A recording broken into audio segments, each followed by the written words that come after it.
virtuosa quem achará o seu valor excede o de finas joias, o coração do seu marido confia nela. Bom dia, amadas irmãs, queridos ouvintes. Hoje, 14 de novembro, vamos ler mais um provérbio. Graças a Deus, o Senhor nos tem trazido até aqui para desfrutar da sua palavra. E hoje o provérbio fala assim: como o ferro com o ferro se afia, assim o homem ao seu amigo. Provérbios 27:17. Temos como título: o ferro com ferro se afia. Existe um processo de polimento feito com esferas metálicas que se utiliza do princípio citado no versículo de hoje. Ferro com ferro se afia. Quando recebemos a vida de Deus, Ele nos colocou na igreja, seu corpo, juntamente com outros filhos seus, para sermos mutuamente aperfeiçoados, afiados. Apesar de pessoas diferentes, com passado, personalidade, manias e preferências, tão distintas umas das outras, Deus, em sua infinita sabedoria, nos colocou juntos em sua casa. E mais do que isso, fez-nos membros do seu corpo.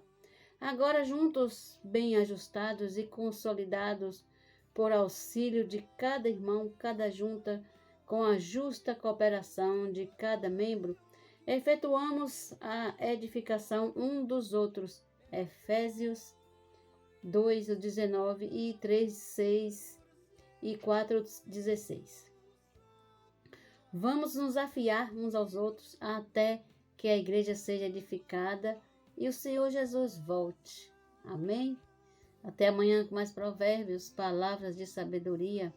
Segue o programa com o alimento diário, nosso devocional, a leitura bíblica e também tem a participação dos kids e um livro espiritual. Bom dia, Jesus é o nosso Senhor. Alimento diário. Série Vida e Edificação. Autoria: Pedro Dong. Leitura: Terezinha Soares dos Santos. Levantar antes de qualquer outra coisa. Amém, amadas irmãs. Cumprimento a todas com a graça e a paz do Senhor Jesus Cristo. Amém. Daremos início a mais uma porção da palavra dessa semana 4, hoje é sexta-feira, e temos a leitura bíblica que está em João capítulo 1, versículo 1, ainda em João capítulo 4, versículos 23 e 24, capítulo 8, versículo 9 e 1 João capítulo 1, versículos 1 ao 3. Amém? Ler com oração: o pendor da carne dá para a morte, mas o do espírito para a vida e paz. O espírito do homem é o tema da mensagem de hoje. O espírito do homem foi criado para fazer contato com Deus, por isso ele mesmo soprou seu espírito no homem. Graças ao Senhor temos essa revelação.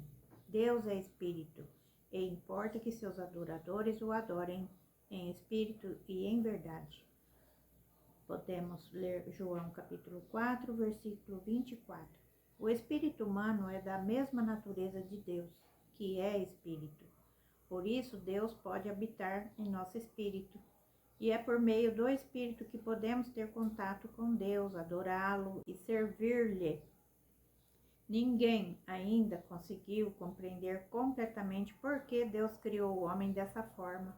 Porém, Jesus revelou, mas vem a hora, e já chegou, amém? Em que os verdadeiros adoradores adorarão o Pai em espírito e em verdade, porque são estes o que o Pai procura para seus adoradores. Ler João capítulo 4, versículo 23. O Pai busca esses adoradores que o adorem em espírito e em verdade, Por isso buscamos os adoradores, aqueles que buscam a Deus em espírito e em verdade. O homem é a única criatura que pode fazer conexão com Deus. Como exemplo, temos o aparelho do celular, que, por mais caro que seja, só funciona se estiver conectado à internet. Sem conexão, ele não serve para nada. Deus criou você com um valor incomparável. Aleluia. Você é precioso. Sua criação foi cara e sua redenção também custou um preço altíssimo, que Deus pagou por você com o sangue de Jesus. Mas se você não usar seu espírito para conectar-se com Deus, esse valor todo será em vão. Ó Senhor Jesus, e você ficará sem utilidade. Por isso é importante servir a Deus. Se vivermos apenas para as coisas materiais, para nosso enriquecimento, estaremos como este aparelho que, mesmo caro, sem conexão, não serve para nada. Então, aprendamos a conectar-nos com Deus, a adorá-lo em espírito e fazer sua vontade. Como funciona o espírito humano? Ele também tem 3 partes. A primeira parte do espírito humano chama-se comunhão e serve para fazer contato com Deus. O que era desde o princípio, o que temos ouvido, o que temos visto com nossos próprios olhos, o que contemplamos e as nossas mãos apalparam com respeito ao verbo da vida, e a vida se manifestou e nós a temos visto, e dela damos testemunho. Vô-la anunciamos, a vida eterna, a qual estava com o Pai e nos foi manifestada. Amém? É 1 João, capítulo 1, versículo 1, aonde está registrado essa passagem que diz que o que era desde o princípio, o que temos visto, o que temos ouvido com nossos próprios olhos, né, e contemplamos e as nossas mãos apalparam com respeito ao verbo da vida. E a vida se manifestou, nós a temos visto, sim, e dela damos testemunho e vô-la anunciamos a vida eterna, a qual estava com o Pai e nos foi manifestada. Não teríamos nada a ver com a palavra da vida e com a vida eterna se não fosse o espírito humano. Como meu espírito faz contato com Deus? É uma pergunta. No versículo seguinte está escrito: o que temos visto e ouvido anunciamos também a vós outros, para que vós igualmente mantenhais comunhão conosco. Em 1 João, capítulo 1, versículo 3, diz: ora, a nossa comunhão é com o Pai e com seu Filho Jesus Cristo. Por meio dessa comunhão, que faz parte de meu espírito humano, posso participar do que Deus tem para mim a partir da palavra da vida e a partir da vida eterna. Porque comunhão é participação, é envolvimento. Amém. Oh Senhor Jesus, a maneira de Deus se comunicar conosco na comunhão é por meio de Cristo, que é a palavra. No princípio era a palavra estava com Deus e a palavra era Deus. João capítulo 1, versículo 1 da Bíblia King James atualizada, nós nos comunicamos com Deus recebendo sua palavra. Por essa razão é tão importante receber a palavra de Deus no Espírito e não apenas na mente. Você deve receber sua palavra no Espírito para ter comunhão, para participar do que Deus tem para você. O homem tem capacidade de conectar-se e comunicar-se com Deus. Isso é a comunhão que temos com Deus e com os irmãos. A segunda função do Espírito é a intuição. Quando recebemos a palavra de Deus por meio da comunhão, a intuição começa a funcionar, trazendo a mensagem de Deus para nós. A mensagem de Deus é o que Ele quer falar com você, a aspiração do coração do Pai, o que Ele deseja. Isso não é um trabalho da mente, mas do espírito. Porém, a intuição não são frases prontas, mas sim uma percepção que chamamos de intuição espiritual. Você nunca recebe uma coisa pronta, mas sim uma orientação intuitiva. A terceira função do espírito é a consciência. Pelo exercício da comunhão, você se conecta com Deus e começa a receber mensagens de Deus, que é sua palavra. A palavra profética que vem da boca de Deus. Quando você recebe a palavra, surge a intuição. Nessa intuição você percebe algo. Opa, Deus está falando comigo. Então seu espírito usa a consciência e transmite essa mensagem à sua alma. Porque a consciência é o ponto de ligação com a alma, a palavra consciência deriva do latim conscius, que é junto, e sius é conhecer. Portanto, significa conhecer com, conhecer juntamente. Em outras palavras, consciência é ter conhecimento, conhecimento comum, ou compartilhar o conhecimento com o outro. A comunhão e a intuição recebem o que Deus fala e a consciência compartilha essa mensagem com a alma. A parte da alma responsável por receber essa mensagem de Deus é a mente, que está conectada à consciência. Agora, a mensagem chegou à mente, ao ponto que sabemos usar, mas é importante que a mente esteja voltada para o espírito. Então, nossa mente, com seus pensamentos, transforma a mensagem espiritual em mensagem racional. Da mente, os pensamentos levam a mensagem para a emoção, onde fazemos nossa apreciação, se gostamos ou não, e finalmente a mensagem alcança a vontade humana. A vontade, então, toma a decisão de cooperar com Deus. Aleluia! A consciência também nos pode acusar.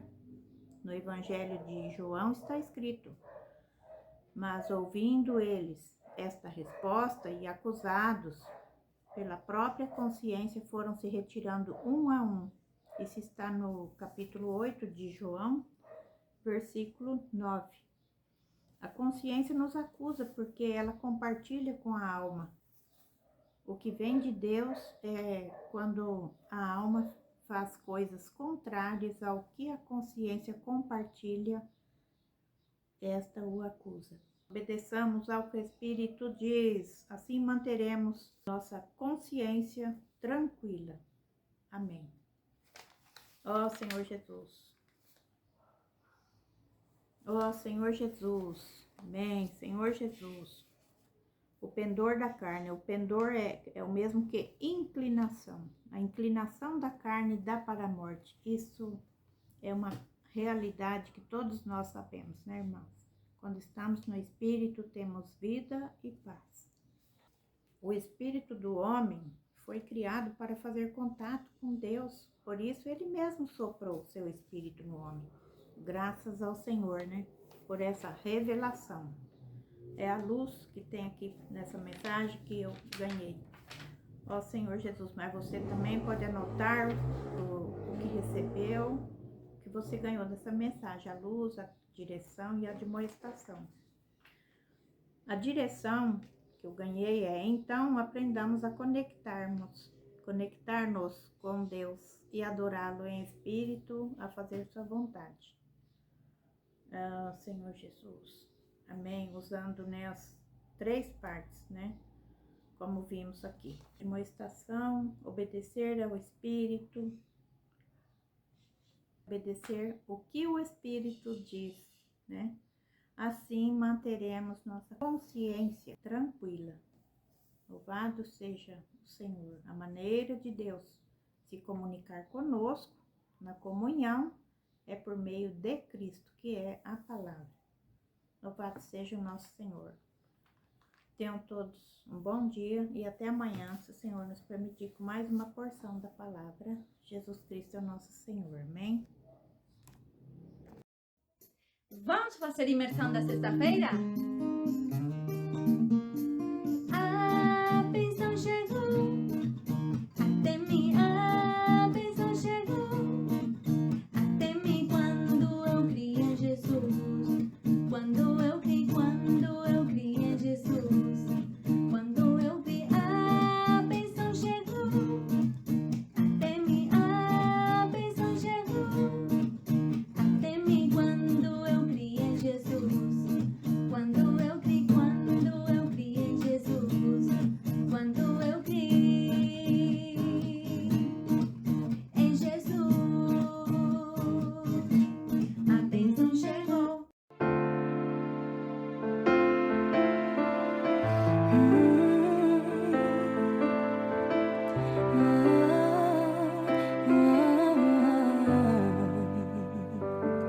Tua sã palavra chove sobre mim e meu coração se abre para ti. Bom dia, amadas irmãs. Jesus é o Senhor.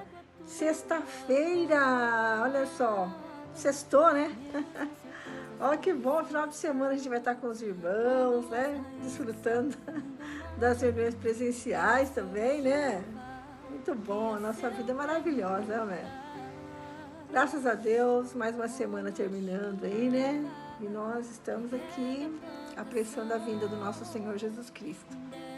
Que o Senhor possa nos ajudar, né? A acelerar também o nosso crescimento de vida, né? Não é verdade, irmãs? Vamos buscar o Senhor, né?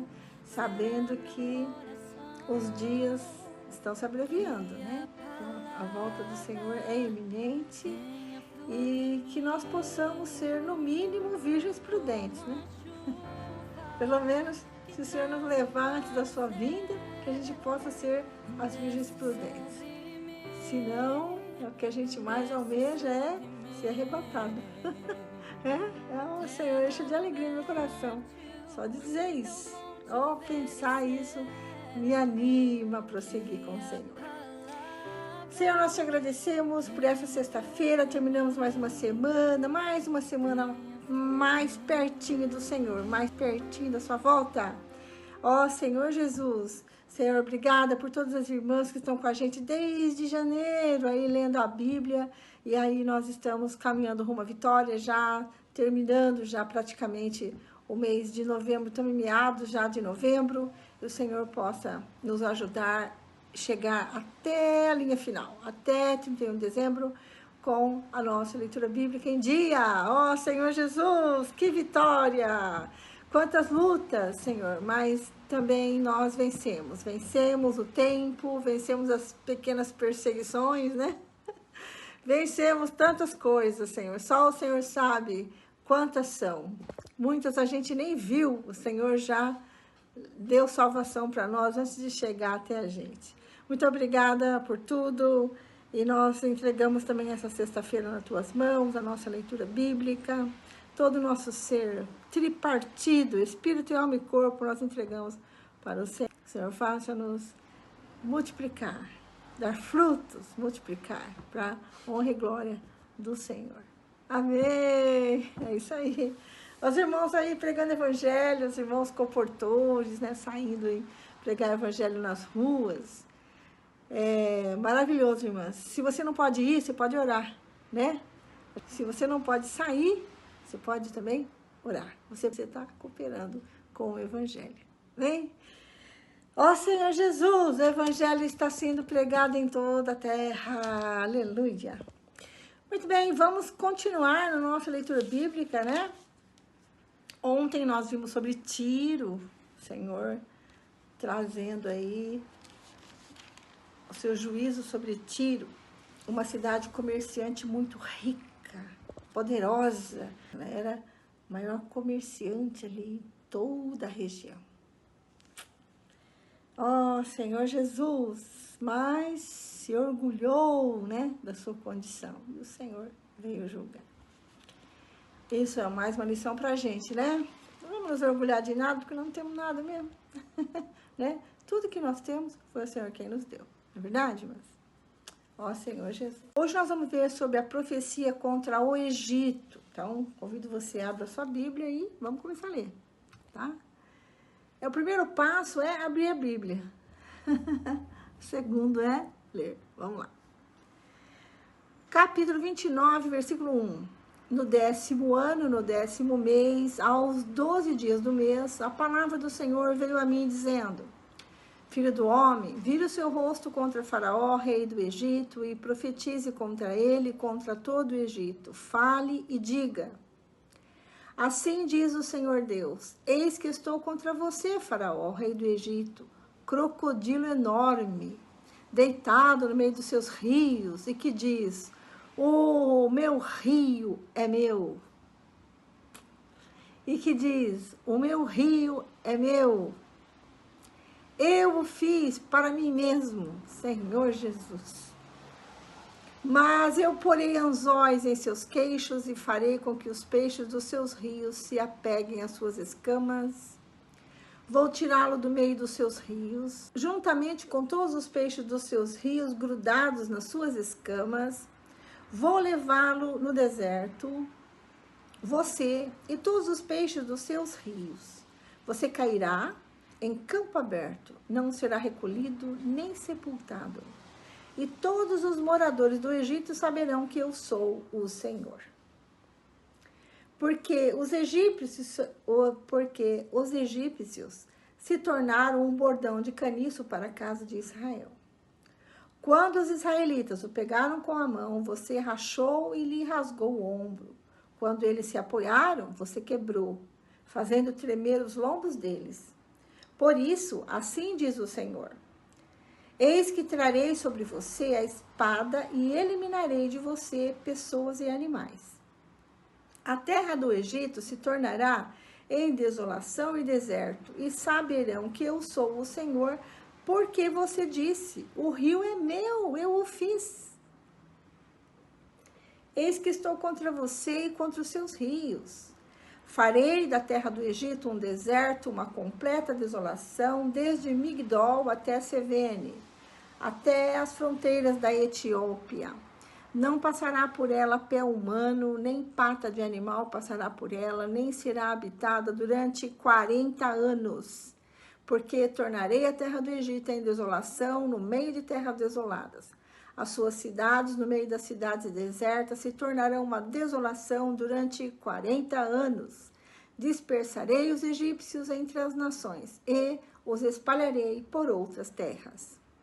Mas assim diz o Senhor Deus: ao fim de 40 anos, ajuntarei os egípcios do meio dos povos, por onde forem espalhados. Restaurarei a sorte dos egípcios e os farei voltar à terra de Patros, a terra de sua origem. E serão ali um reino humilde. O Egito se tornará o mais humilde dos reinos e nunca mais se exaltará sobre as nações. Eu os diminuirei, para que não dominem sobre as nações. A casa de Israel nunca mais porá sua confiança no Egito, confiança essa que me traria à memória a iniquidade de Israel, quando se voltava ao Egito em busca de socorro. Então eles saberão que eu sou o Senhor Deus. Nabucodonosor conquista o Egito. 17. No 27º ano, no primeiro mês, no primeiro dia do mês, a palavra do Senhor veio a mim dizendo: filho do homem, o rei Nabucodonosor da Babilônia conduziu o seu exército num difícil ataque à cidade de Tiro. Todas as cabeças se tornaram calvas e todos os ombros ficaram esfolados, mas nem ele, nem o seu exército receberam qualquer recompensa pelo esforço que fizeram. Portanto, assim diz o Senhor Deus: eis que eu darei a Nabucodonosor, rei da Babilônia, a terra do Egito. Ele levará a sua multidão, tomará o seu despojo e roubará a sua presa. E isto será o pagamento para o seu exército. Como pagamento pelo seu esforço, eu lhe dei a terra do Egito, visto que eles trabalharam para mim, diz o Senhor Deus. Naquele dia farei brotar o poder na casa de Israel, e a você, Ezequiel, permitirei que fale livremente no meio deles, e saberão que eu sou o Senhor. E a gente viu que Nabucodonosor cercou Tiro por 13 anos e não conseguiu entrar. né? Então ele se esforçou, mas não conseguiu entrar em Tiro. Então o Senhor está dando agora para ele o Egito. O Egito. Nota 2 do capítulo 29 diz assim: o Egito foi um inimigo constante de Israel. Depois de manter a nação em cativeiro por 400 anos, durante sua história primitiva, este oráculo contra o Egito é um tanto singular, pois Deus promete restaurar a nação pagã à sua terra após um período de 40 anos. Se o Egito caiu diante dos babilônios por volta do ano 568 a.C., como implícito nas crônicas dos reis babilônicos, então um cativeiro de 40 anos do Egito terminaria no domínio persa, que, como se sabe, encorajaram povos exilados a retornarem à sua pátria. Pode conferir, segundo Crônicas, capítulo 36, 22 e 23. Embora retornasse à sua terra, o Egito nunca voltou à posição anterior de preeminência na esfera internacional. Além do mais, sua restauração pode ter sido não um ato de graça divina em favor do Egito, mas principalmente uma recordação da infidelidade passada de Israel no deserto, que obteve para si um castigo de 40 anos. Eles ficaram, 40 anos rodando ali no deserto. Números 32, 13. Quando Cristo voltar, as posições de Israel e do Egito serão invertidas. Israel dominará sobre o Egito, e os egípcios não mais serão idólatras, mas adorarão ao único Deus verdadeiro. Essa profecia está em Isaías, capítulos 18 e 19. Então, na vinda do Senhor, isso vai acontecer. Ó Senhor Jesus. Nota 3. Na literatura do Antigo Oriente Próximo, a palavra dragão, ou seja, na versão que nós lemos na NAA, não é dragão, é crocodilo grande, né? Refere-se ao mítico monstro marinho, o deus do caos, conhecido em outras partes como Raabe ou Leviatã. Então, nós estamos familiarizados aí, com esses nomes aí, Leviatã, que é como esse crocodilo grande, e também agora na versão da King James chama-se Raabe ou dragão. Ezequiel equipara o faraó ao Tanim como governante de Tiro no capítulo 28. Então, o faraó do Egito é comparado a Satanás mesmo, porque ele ousou desafiar o Senhor. O que ele disse? O rio é meu. O rio é meu, eu o fiz para mim. Ó Senhor Jesus, o que aconteceu no passado, é que Israel buscou ajuda com o Egito, quando ele se viu encurralado, cercado pela Babilônia. E a culpa, agora quero ler a nota 7, que diz que a culpa do Egito origina-se de seu pacto para socorrer o rei Zedequias de Judá em sua rebeldia a Nabucodonosor. Lembra-se? Nabucodonosor deixou Zedequias, tio de Joaquim, governando Israel. Então, ele era um rei vassalo, ou seja, devia obrigações, devia obediência ao rei Nabucodonosor. Mas ele traiu esse pacto e se aliou ao Egito para lutar contra a Babilônia, mas não teve êxito, porque ele foi pego durante a fuga, foi levado para os caldeus, furaram os seus olhos e ele ficou preso na Babilônia até a sua morte. Mas o Senhor menciona aqui no texto do capítulo 29 que o Egito é culpado de ajudar Zedequias na rebeldia contra Nabucodonosor. Olha só, ao opor-se ao Nabucodonosor, o faraó Ofra tentou impedir a execução do plano de Deus, porque Deus tinha um plano de julgar Israel. No decorrer dos séculos, Israel buscou repetidas vezes a ajuda militar e de outra maneira do Egito. E isso era contra o conselho de Deus, porque era para eles dependerem totalmente do Senhor. Depositar confiança no faraó é retratado como apoiar-se numa vara tão fraca quanto um caniço.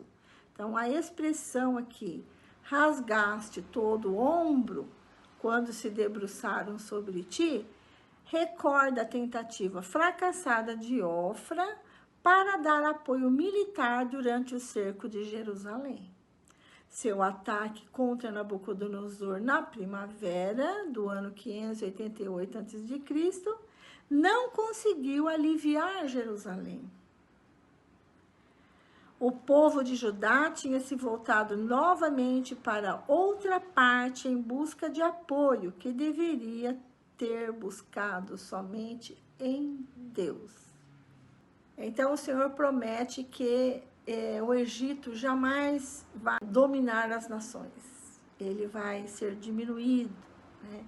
Nota 29:16 diz assim: depois que os babilônios foram derrotados e os persas assumiram o controle, o Egito não foi nunca mais uma temível potência mundial. Acho que as notas principais foram lidas aqui.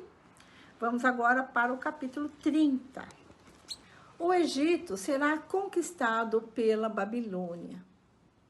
A palavra do Senhor veio a mim dizendo: filho do homem, profetize e diga, assim diz o Senhor Deus. Gritem, aquele dia, porque está perto o dia. Sim, está perto o dia do Senhor. Será um dia de nuvens, o tempo dos gentios. A espada virá contra o Egito e haverá grande angústia na Etiópia. Quando caírem os feridos no Egito, o seu povo será levado para o cativeiro e serão destruídos os seus fundamentos. A Etiópia, Put, Lud e toda a Arábia, os de Cube e os homens da terra da aliança, cairão a espada juntamente com o Egito. Assim diz o Senhor, também cairão os que sustêm o Egito e será humilhado o orgulho do seu poder. Desde Migdol até Sevene cairão a espada, diz o Senhor Deus. Serão desolados no meio de terras desertas e as suas cidades estarão no meio das cidades devastadas. Saberão que eu sou o Senhor quando eu tiver posto fogo no Egito e forem destruídos todos os que lhe prestaram auxílio. Naquele dia enviarei mensageiros em navios para amedrontarem o povo da Etiópia, que vive despreocupado, e haverá angústia entre eles no dia da ruína do Egito, pois eis que já vem.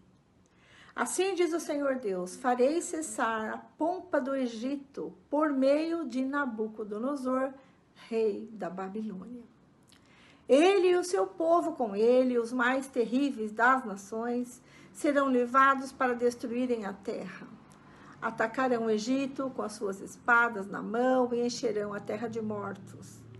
Secarei os rios e venderei a terra, entregando-a nas mãos dos maus. Por meio de estrangeiros farei desolação à terra e à sua plenitude. Eu, o Senhor, falei. Versículo 13. Assim diz o Senhor Deus. Também destruirei os ídolos e eliminarei as imagens de Mênfis. Não haverá mais príncipe na terra do Egito, onde implantarei o terror. Farei de Patros uma desolação, porei fogo em Zoã e executarei juízo em Tebas. Derramarei o meu furor sobre Sim, fortaleza do Egito, e exterminarei a multidão de Tebas. Atearei fogo no Egito. A cidade de Sim terá grande angústia. Tebas será destruída e Mênfis terá adversário em pleno dia. Os jovens de Aven e de Pi-Besete cairão a espada, e estas cidades irão para o cativeiro. Em Táfnis o dia se escurecerá, quando eu quebrar ali os jugos do Egito, e nela cessar o orgulho do seu poder. Uma nuvem o cobrirá. Assim executarei juízo no Egito, e saberão que eu sou o Senhor. O rei de braços quebrados. Versículo 20. No 11º ano, no 1º mês, aos 7 dias do mês, a palavra do Senhor veio a mim, dizendo: Filho do homem, eu quebrei o braço de Faraó, rei do Egito, e eis que não foi atado para que seja tratado com remédios, nem posto numa tala para tornar-se forte o bastante para empunhar a espada. Portanto, assim diz o Senhor: eis que eu estou contra Faraó, rei do Egito, quebrarei os seus braços, tanto forte como o que já está quebrado, e farei com que a espada caia da sua mão. Dispersarei os egípcios entre as nações, e o espalharei por outras terras. Fortalecerei os braços do rei da Babilônia, e porei a minha espada na mão dele. Porém, quebrarei os braços de Faraó, que diante dele gemerá como geme quem foi mortalmente ferido. Levantarei os braços do rei da Babilônia, mas os braços de Faraó cairão. Saberão que eu sou o Senhor, quando eu puser a minha espada na mão do rei da Babilônia, e ele a estender contra a terra do Egito. Dispersarei os egípcios entre as nações, e os espalharei por outras terras. Assim eles saberão que eu sou o Senhor. Nossa leitura vai até aqui, o capítulo 30, mas nós temos ainda algumas notas para ler. Faço uso da King James. No versículo 2 fala sobre o dia do Senhor. O tema do dia do Senhor ocorre em muitos livros proféticos, né? Você vai ver em Obadias, Isaías, Joel, Amós, né? E se refere ao dia da volta do Senhor Jesus, né? Na sua segunda vinda.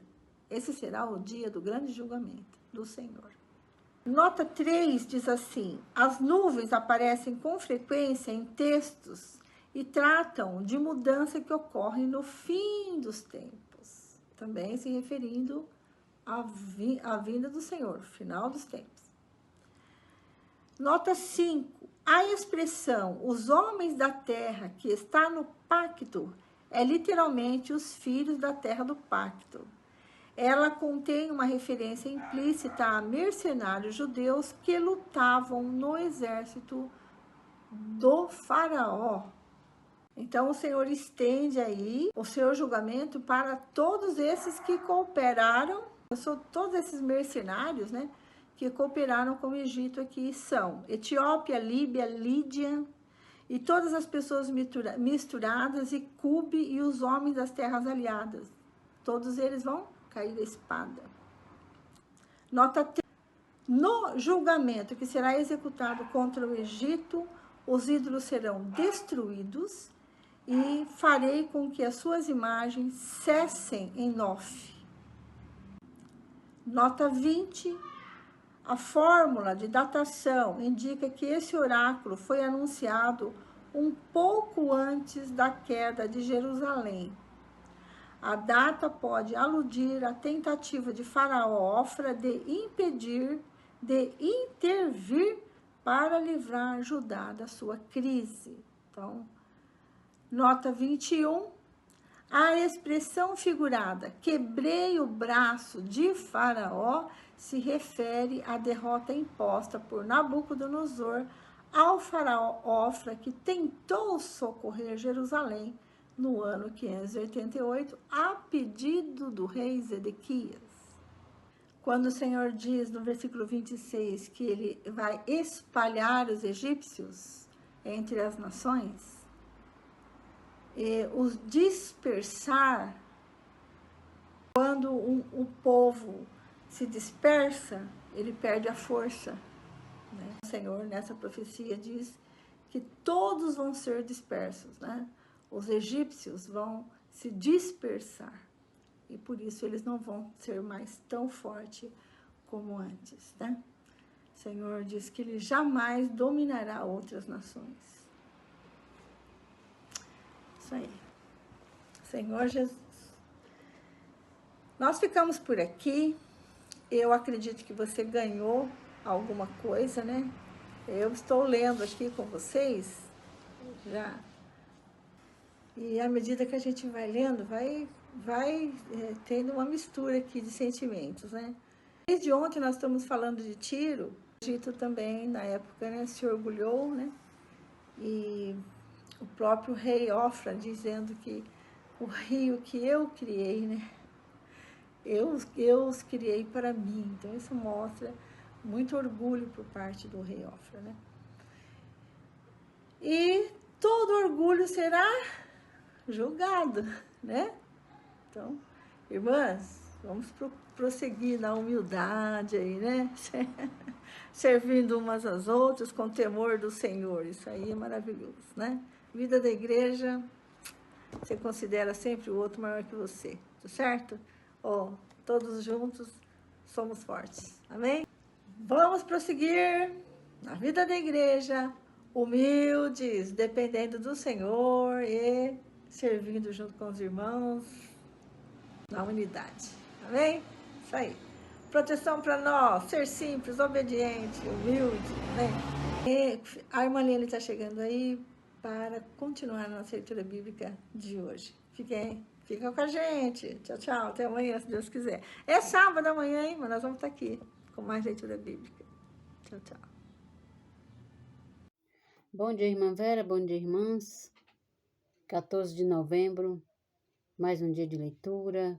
Então, vamos continuar com a leitura bíblica, a segunda parte, que a primeira parte a irmã Vera já leu, já compartilhou com vocês, graças a Deus. Compartilhou Ezequiel 29 e 30. Então, vamos ler agora os Salmos, capítulo 112, Provérbios 27, 17 e a carta aos Hebreus, capítulo 12, versículo 1 até o versículo 17. Começando com Salmos, que fala assim: a felicidade de quem teme a Deus. Aleluia! Bem-aventurado é aquele que teme o Senhor e tem grande prazer nos seus mandamentos. A sua descendência será poderosa na terra, a geração do justo será abençoada. Na sua casa há prosperidade e riqueza, e a sua justiça permanece para sempre. Ao justo nasce luz nas trevas. Ele é bondoso, compassivo e justo. Feliz aquele que se compadece e empresta.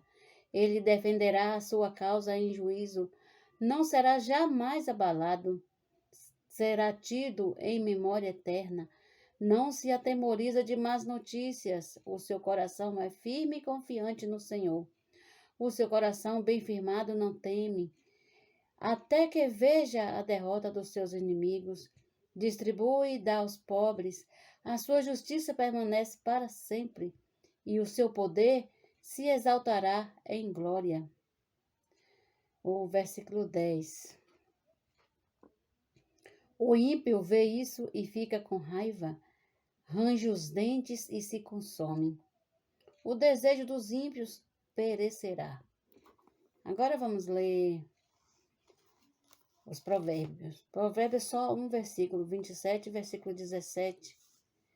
O ferro se afia com ferro e uma pessoa pela presença do seu próximo. Amém? Agora a carta aos Hebreus. É o 12, do 1 ao 17. Que fala assim: Jesus, autor e consumador da fé. Portanto, também nós, visto que temos a rodear-nos tão grande nuvem de testemunhas, livremo-nos de todo o peso e do pecado que tão firmemente se apega a nós e corramos com perseverança a carreira que nos está proposta, olhando firmemente para o autor e consumador da fé, Jesus, o qual, em troca da alegria que lhe estava proposta, suportou a cruz, sem se importar com a vergonha, e agora está sendo sentado à direita do trono de Deus. Portanto, pensem naquele que suportou tamanha oposição dos pecadores contra si mesmo, para que vocês não se cansem nem desanimem. Agora a disciplina de Deus é para nosso bem, é para o nosso bem. Na luta contra o pecado, vocês ainda não resistiram até o sangue. E vocês se esqueceram da exortação que lhes é dirigida como a filhos. Filho meu, não despreze a correção que vem do Senhor, nem desanime quando você é repreendido por ele. Versículo 6. Porque o Senhor corrige a quem ama e castiga todo filho a quem aceita. É para a disciplina que vocês perseveram. Deus nos trata como filhos. E qual é o filho a quem o pai não corrige? Mas se estão sem essa correção, da qual todos se tornaram participantes, então vocês são bastardos e não filhos. Além disso, tínhamos os nossos pais humanos que nos corrigiam e nós os respeitávamos. Será que então não nos sujeitaremos muito mais ao Pai espiritual para vivermos? Pois ele nos corrijam por pouco tempo, segundo melhor lhes parecia. Deus, porém, nos disciplina para o nosso próprio bem, a fim de sermos participantes da sua santidade. Na verdade, toda disciplina, ao ser aplicada, não parece ser motivo de alegria, mas de tristeza. Porém, mais tarde, produz fruto pacífico aos que têm sido por ela exercitados, fruto de justiça. Por isso, levantem as mãos cansadas e fortalecem os joelhos vacilantes. Façam caminhos retos para os seus pés, para que o manco não se desvie, mas sejam curados. Firmes na graça de Deus, procurem viver em paz com todos e busquem a santificação, sem a qual ninguém verá o Senhor. Cuidem para que ninguém fique afastado da graça de Deus e que nenhuma raiz de amargura brotando cause perturbação e por meio dela muitos sejam contaminados. E cuidem para que não sejam nenhum impuro ou profano, como foi Esaú, o qual, por um prato de comida, vendeu o seu direito de primogenitura. Vocês sabem também que, posteriormente, querendo herdar a bênção, foi rejeitado, pois não achou lugar de arrependimento, embora com lágrimas o tivesse buscado. Amém? Amanhã terminaremos o capítulo 12 de Hebreus. Bom dia.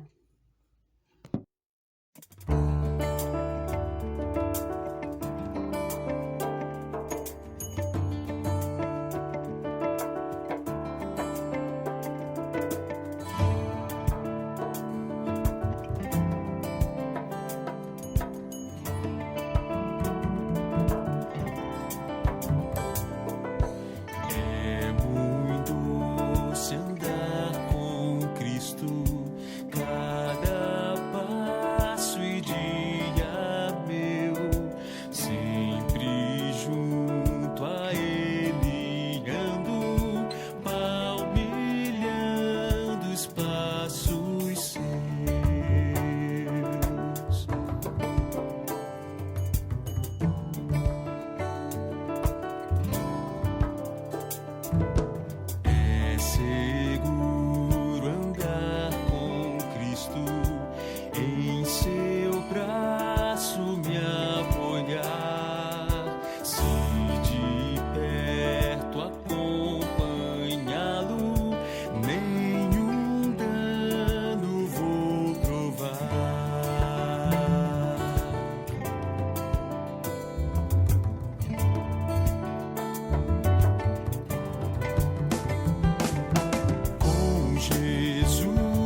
Jesus aqui andamos, mas muito em breve ocorrerá.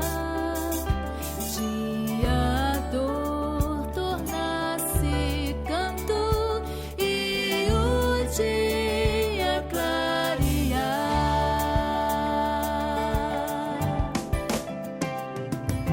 Com Jesus